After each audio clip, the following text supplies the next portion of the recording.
C'est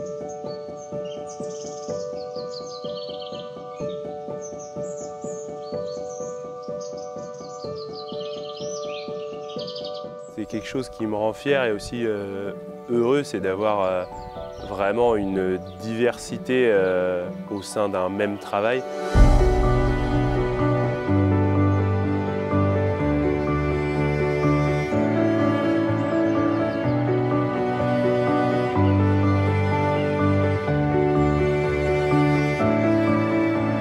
C'est d'avoir un métier qui a du sens. Il y a beaucoup de gens, ils se demandent qu'est-ce qu'ils font. Moi, je sais exactement à quoi sert mon travail, en fait. C'est nourrir les gens.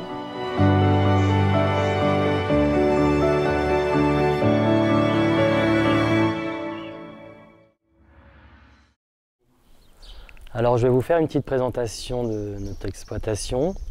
Donc, c'est une exploitation familiale qui s'est transmise de génération en génération. Mon père était déjà exploitant, mon grand-père, mon arrière-grand-père était déjà à la Bréjonnière, à la Boissière. C'est une exploitation traditionnelle du secteur du vignoble nantais. Donc, dans les années 70-80, disons, c'était vraiment une petite exploitation polyculture élevage avec du lait, de la viande, de la viticulture. Une basse-cour comme dans toutes les fermes, c'était une petite exploitation vraiment très familiale ou sur une petite superficie.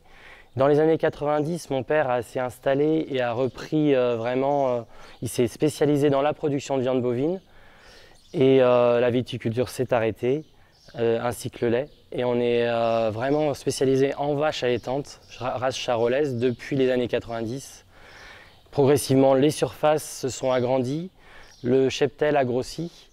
Donc on élève environ 150 vaches sur notre ferme, il y a 150 naissances par an. On exploite environ 200 hectares de terre destinés à l'alimentation du troupeau, majoritairement, une petite partie culture céréalière, mais qui sert en grande partie aussi pour les animaux. On a adapté les bâtiments au troupeau pour que l'hiver, ils soient tous à l'abri. On a aussi fait des infrastructures pour le stockage du fourrage, pour qu'il soit mis à l'abri de la pluie. Ce qui fait qu'en fait, on voit une superficie assez importante de bâtiments, mais en fait, tout s'est fait très progressivement. On a continué un petit peu ensemble à faire évoluer les bâtiments pour adapter aux besoins du troupeau.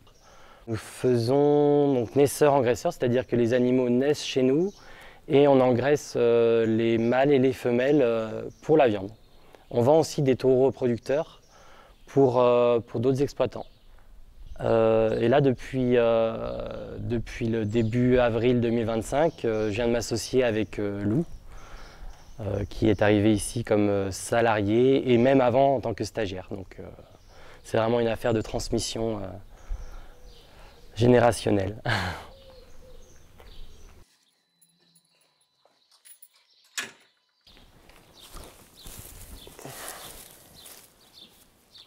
Concernant l'alimentation des vaches, donc la majorité est produite sur l'exploitation, que ce soit grâce au pâturage ou grâce aux fourrages qui sont récoltés, donc de l'herbe, du maïs et aussi des céréales qui sont destinées à l'alimentation des vaches.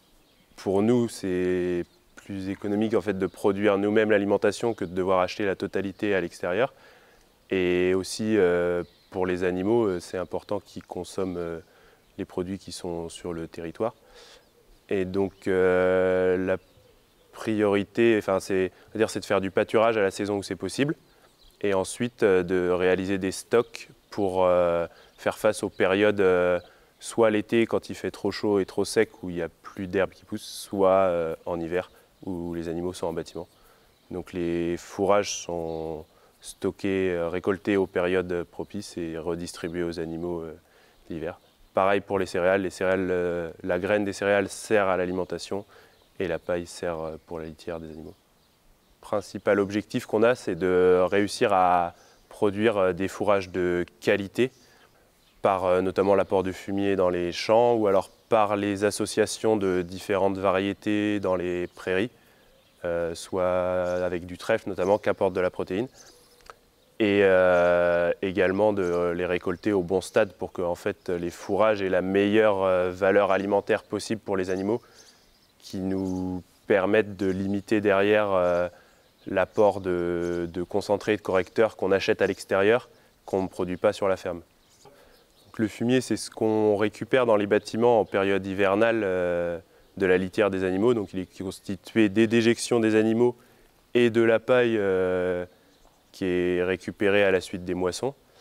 Et donc le fumier est utilisé comme engrais naturel dans les cultures. Je pense déjà que d'avoir une alimentation qui est locale et vraiment produite sur la ferme pour la majeure partie, ça nous permet, nous, de savoir vraiment ce qu'on donne à manger aux animaux et d'avoir la main, de connaître vraiment ce qu'on leur donne à manger plutôt que si on achetait à l'extérieur en ne connaissant pas vraiment la valeur et la qualité des aliments. Donc de le produire nous-mêmes, ça nous permet de réellement savoir ce qu'on leur donne à manger, et donc ça se ressent derrière sur la qualité de la viande. Alors comment nous est venue l'idée de faire de la vente directe sur l'exploitation? En fait, c'est mon père qui a été le premier vraiment à développer ça. Dans les années 90, il y a eu un moment de crise difficile pour l'élevage, donc ça s'appelait la crise de la vache folle. Et en fait, les médias ont fait beaucoup peur aux consommateurs. Et du coup, la consommation de viande bovine en France avait vraiment chuté. Le fait de faire de la vente directe sur l'exploitation a permis aussi de faire découvrir aux clients et aux consommateurs comment les animaux sont nourris et redonner confiance en fait, aux consommateurs dans la qualité de nos produits. Ce qu'on trouve à l'intérieur de nos colis, alors c'est un assortiment de toutes les pièces qui composent une vache en fait. Donc il y a toujours un rôti par colis, une côte, une fondue ou des pavés de bœuf. Ensuite un assortiment de steaks à griller, des steaks hachés.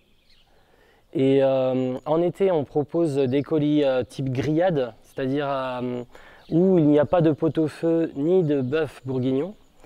Et c'est remplacé par des chipolatas et merguez à faire au barbecue.